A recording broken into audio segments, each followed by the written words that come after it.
नमस्कार दोस्तों, आज की प्रवेशिका संस्कृत व्याकरण की कक्षा में आज हम पढ़ेंगे हे राम,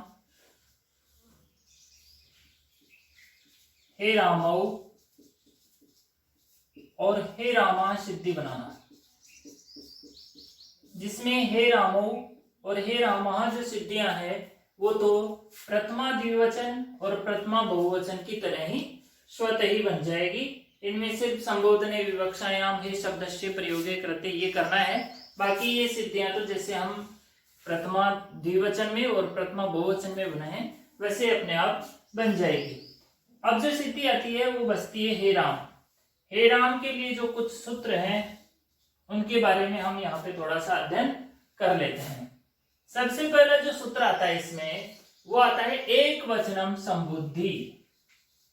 यहाँ पे जो सूत्र आता है वो आता है एक वचनम संबुद्धि। एक वचनम संबुद्धि सूत्र, इस सूत्र का कार्य क्या है? ये संबुद्धि संज्ञा करता है। सूत्र का कार्य क्या है? संबुद्धि संज्ञा। अच्छा, संबुद्धि संज्ञा करता है। किसकी संबुद्धि संज्ञा होगी? यहाँ पे कहा गया है एक वचन की। किसकी संज्ञा होगी? एक वचन की। किसके एक वचन की? इसके लिए हम इस सूत्र की वृत्ति पढ़ते हैं कि किसके एक वचन की ये संबुद्धि संज्ञा करता है। यहाँ पे इसकी जो वृत्ति है उसमें लिखा हुआ है संबोधनी प्रथमाया, संबोधनी प्रथमाया एक वचनम संबुद्धि संज्ञेशा।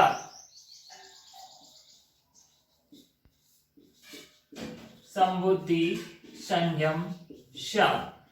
ठीक है, जैसा कि इसमें लिखा गया है कि संबोधनी संबोधन की और प्रथमाया और प्रथमा के एक वचन की संबुद्धि संज्ञा होती है। अर्थ क्या लिखा गया है इसमें कि संबोधन जिसे संबोधन को ही प्रथमा कहा गया है क्योंकि जो सूत्र आता है संबोधनी चेक कारक प्रकरण में वो कहता है कि संबोधन को ही प्रथमा विभक्ति कहते हैं। इसलिए जो संबोधन की जो प्रथमा विभक्ति होती है या संबोधन प्रथमा दोनों लिख सकते हैं हम यहाँ पे। संबोधन और प्रथमा के एक वचन की संबुद्धि संज्ञा होती है।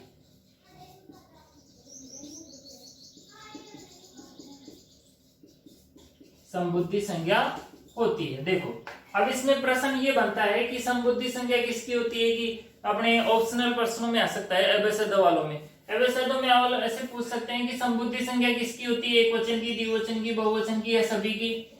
दूसरा प्रश्न ये भी बन सकता है कि संबुद्धि संज्ञा किसकी होती है? संबोधन की, द्वितीया की, तृतीया की, चतुर्थी की।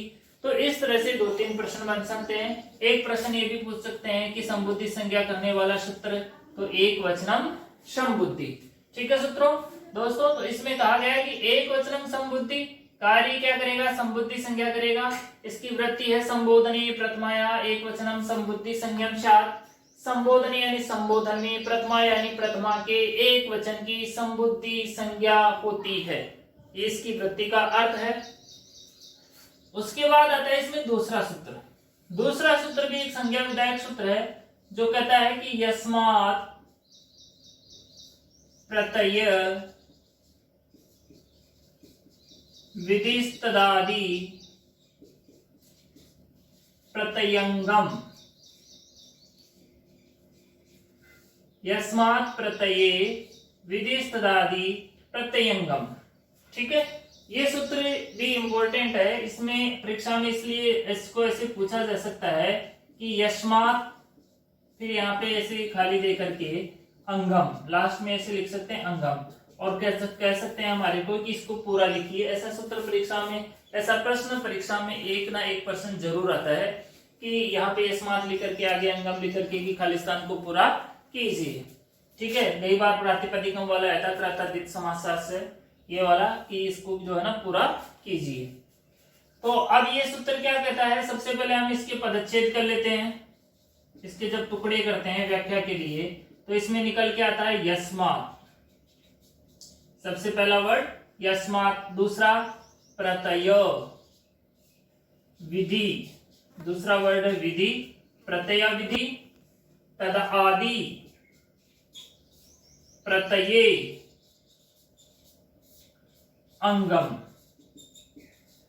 इस तरह से इस सूत्र के जो है पदच्छेद है कि यस्मात् प्रत्यय विधि, यस्मात् प्रत्यय विधि, जिस प्रत्यय को प्रयोग में लिया जाता है, तदादि प्रत्यय अंगम, तद आदि उसके प्रत्यय के आदि में रहने वाले शब्द की अंग संज्ञा होती है। ठीक है, इसका जो वृत्ति है, वृत्ति के बारे में हम पढ़ लेते हैं एक बार। यह प्रत्ययो यस्मात् क्रियते, यह प्रत्ययो यस्मात् क्रियते, तद आदि शब्द स्वरूपम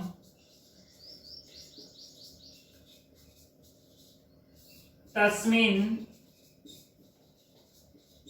अंगम स्यात्।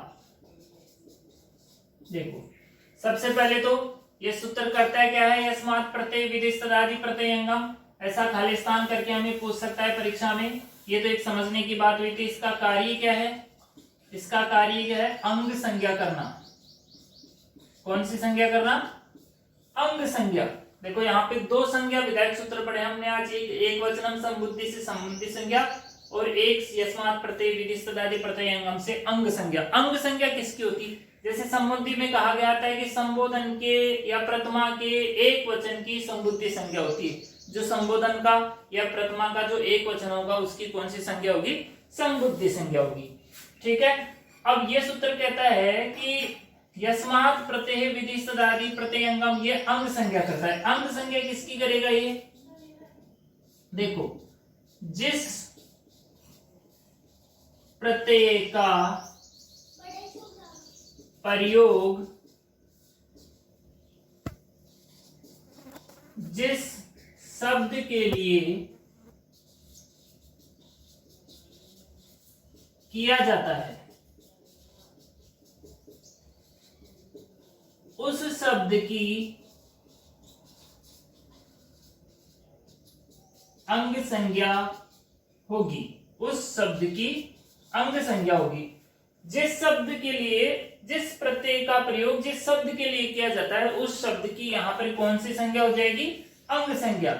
जैसे कि यहाँ पे हमने राम और संबोधन के एक वचन में सु प्रत्यय लिया, तो यहाँ पर जो सु था वो किसके लिए प्रयोग में लिया हमने, राम के लिए। किसके लिए प्रयोग में लिया यहाँ पे, राम के लिए। तो ये जो राम है इसकी अंग संज्ञा हो जाएगी, सु की यहाँ पे अंग संज्ञा नहीं होगी, राम शब्द की यहाँ पर अंग संज्ञा होगी। तो इस तरह से ये सूत्र भी अंग संज्ञा विधायक सूत्र है। उसके बाद में जो सूत्र आता है तीसरा, वो सूत्र आता है एंग ह्रीश्वात् संबुद्धे, एंग ह्रीश्वात् संबुद्धे। ठीक है, इसके जब पदच्छेद करते हैं हम इस सूत्र के, तो यहाँ पे कई सारे शब्द निकल के आते हैं। सबसे पहले तो एंग, यहाँ पे शब्द निकल के आता है एंग। एंग शब्द एक प्रत्याहार है जिसके अंदर ए और ओ दो ही वर्ण आते हैं, एओंग। ठीक है, ए और ओ दो ही वर्ण आते हैं, एंग प्रत्याहार एक। ठीक है, उसके बाद में ह्रीश्वात्, ह्रीश्वात् से हो गया ह्रीश्व वर्ण। ह्रीश्वात् से क्या हो गया, ह्रीश्व वर्ण, मतलब ऐसा शब्द, ऐसा वर्ण जो ह्रीश्व हो, अंत में उसका जो अक्षर है वो ह्रीश्व हो। जैसे यहाँ पे हम कहें कि राम, राम के अंत में ए है, ओ और ए जो है वो ह्रीश्व है, मतलब छोटा। ह्रीश्व का मतलब क्या होता है, छोटा। यहाँ पे जैसे नदी शब्द है, नदी शब्द क्या है, दीर्घ ई, तो ये दीर्घ शब्द है, न कि ह्रीश्व शब्द। ह्रीश्व शब्द है राम। तो इसलिए कहा गया है कि जो ह्रीश्व शब्द होगा, एंग प्रत्याहार या ह्रीश्वात् संबुद्धे, संबुद्धे से मतलब जिसकी संबुद्धि संज्ञा हो गई है, जिसकी संबुद्धि संज्ञा हो गई, उसमें एंग या ह्रीश्वात्। अब उसका क्या करता है, इसके हम वृत्ति में पढ़ते हैं कि इसमें ये काम क्या करता है। सूत्र से ये स्पष्ट नहीं हो रहा कि ये क्या कर रहा है। इसने कंडीशंस रखी है कि एंग प्रत्याहार हो या ह्रस्व वर्ण हो या फिर संबुद्धि संज्ञक हो। तो ये काम क्या करता है, इसके लिए हम इसकी वृत्ति पढ़ेंगे। इसकी वृत्ति में लिखा हुआ है एंगंतात, ह्रस्वंतात,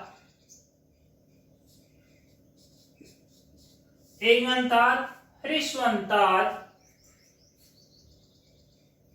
च अंगात हल लुप्यते, हल लुप्यते संबुद्धिश्चेत्,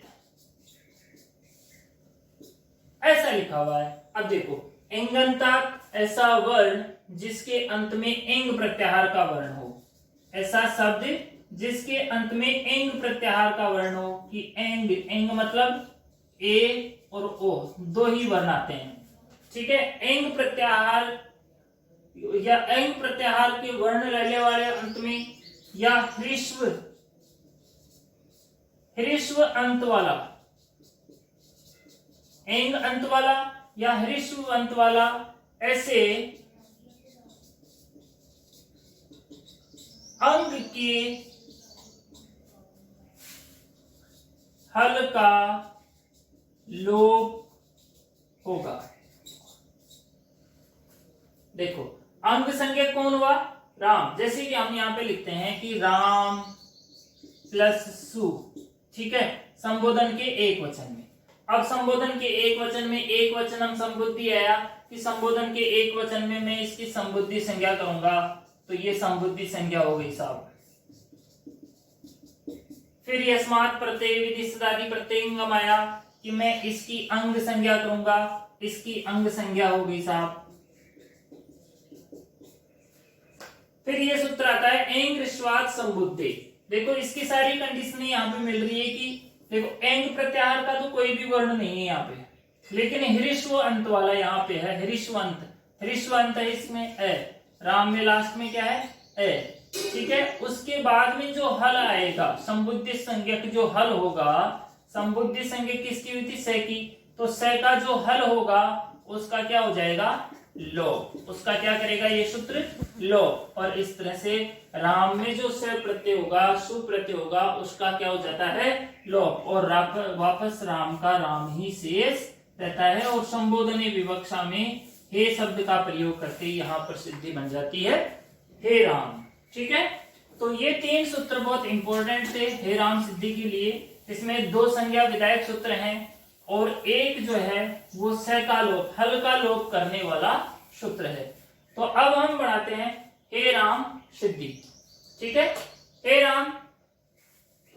राम के लिए राम शब्द, राम शब्द रहेगा, ठीक है।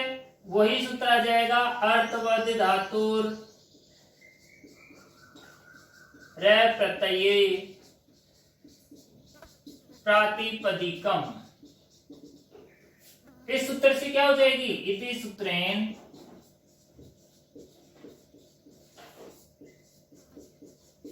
प्रातिपदिक संज्ञा। यहाँ पे कौन सी संज्ञा होगी, अर्थवद धातु रे प्रत्यय से प्रातिपदिक संज्ञा यहाँ पर हो गई। प्रातिपदिक संज्ञा होती हमारे पास कौन सा सूत्र आ जाता है, स्वजस्मौट, स्वजस्मौट इत्यादि ना सूत्रेण। इस सूत्र के द्वारा क्या होगा, इत्यादि ना सूत्रेण संबोधनी, ठीक है, प्रथमाया, संबोधन के या प्रथमा के, प्रथमाया एक वचने, संबोधन के और प्रथमा के एक वचने, एक वचन में कौन सा प्रत्यय हो जाएगा, सुप्रत्यय। और सुप्रत्यय होने के बाद में अनुबंध लोप। अनुबंध लोप का क्या मतलब हुआ, अनुबंध लोप का मतलब हुआ स में जो ऊ था उसकी उपदेश से अजनुनासिक इत से इत संज्ञा हो गई, उसका लोप हो गया, मतलब वो गायब हो गया, हटा दिया गया। तो यहाँ पर शेष बचा राम प्लस स, राम प्लस स। यहाँ पे इत्यत्र जब शेष बचा तो तो यहां पे सूत्र आ जाएगा एक वचनम संबुद्धि। एक वचनम संबुद्धि यहां पे सूत्र आ जाएगा इति सूत्रेण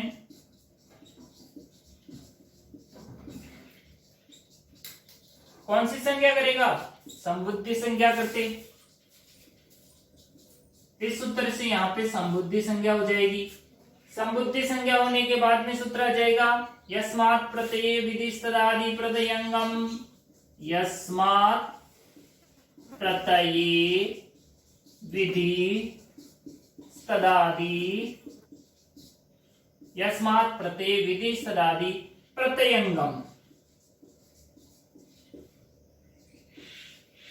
ये सूत्र आ जाएगा यहाँ पे।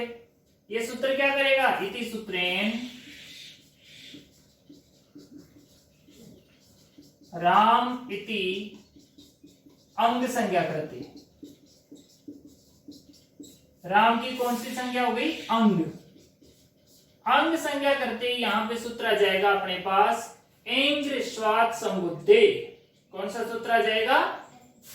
ये वाला। ये सूत्र क्या कहता है? एंग ऋष्वात् संबुद्धे। सूत्र क्या करेगा? इति सूत्रेण, इस सूत्र से जिसकी संबुद्धि संज्ञा हो गई है और जिसके पहले हल वर्ण है, जैसे राम हल ऋष्व वर्ण है और हल वर्ण की संबुद्धि संज्ञा हो गई है, तो इस सूत्र से स लोपे कृते। इस सूत्र से किसका लोप हो जाएगा? श का लोप। कोई इत संज्ञा नहीं, इत संज्ञा की जरूरत ही नहीं पड़ी। इसने डायरेक्ट ही लाइसेंस ले रखा है कि इत संज्ञा करूंगा नहीं, मैं हटा दूंगा। तो ये सीधा ही लोप करते हुए इसने सीधा खुद ही लोप कर दिया। तो से का लोप हो गया। से का लोप बचा तो यहाँ पे राम। क्या शेष बचा? राम। इत्यत्र संबोधने विवक्षायाम। देखो संबोधन में जब हम रूप बनाते हैं तो संबोधन की विवक्षा में, संबोधने विवक्षायाम, संबोधन की विवक्षा में हे शब्दस्य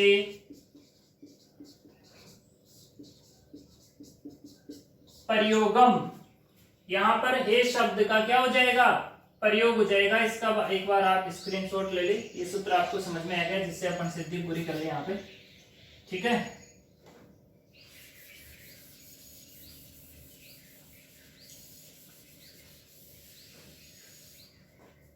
संबोधन की विवक्षा में हे शब्द का प्रयोग हो गया और यहां पे बन गया हे राम इति रूपम सिद्धम। ठीक है। तो ये सिद्धि बनाई थी हमने आज हे राम। हे राम बनती है संबोधन के एक वचन में, जिसमें तीन सूत्र आते हैं। एक आता है एक वचनम संबुद्धि, जो संबुद्धि संज्ञा करता है किसकी? संबोधन के या प्रथमा के एक वचन की संबुद्धि संज्ञा होती है। संबोधन के द्विवचन की भी नहीं होती और बहुवचन की भी नहीं होती, इकलौते एक वचन की होती है। यस्मात् प्रत्यय विधि सदादि प्रत्ययंगम, ये अंग संज्ञा करता है। जिसमें कोई प्रत्यय करते हैं उस शब्द की अंग संज्ञा हो जाती है। और फिर सूत्र आया था अपने यहाँ पे एंग ऋष्वात् संबुद्धि। ऐसा शब्द जिसके अंत में एंग प्रत्याहार हो या फिर उसका अंतिम वर्ण हल वर्ण हो या फिर जिसकी अंग संज्ञा हो गई हो उसके हल की लोप करता हूं। तो इसने से का लोप किया और इस तरह से यहाँ पर सिद्धि बनी हे राम। अब हम हे रामो बनाएंगे तो इसमें हे रामो में कुछ नहीं है, जैसे हमने रामो सिद्धि बनाई थी। पहले वाले वीडियो में हमने रामो सिद्धि बनाई, रामा सिद्धि बनाई, बस वही सिद्धियां सेम बनेगी। लास्ट में ये लाइन आएगी संबोधने विवक्षायाम हे शब्दस्य प्रयोगम करो। इनके आगे हे शब्द का प्रयोग करते ही हे रामो और हे रामा इति रूपम सिद्धम हो जाएगा। ठीक है दोस्तों, आज की क्लास में हमने इतना पढ़ाया। हे राम सिद्धि सीखा, 3 सूत्र सीखे। ठीक है, थैंक यू।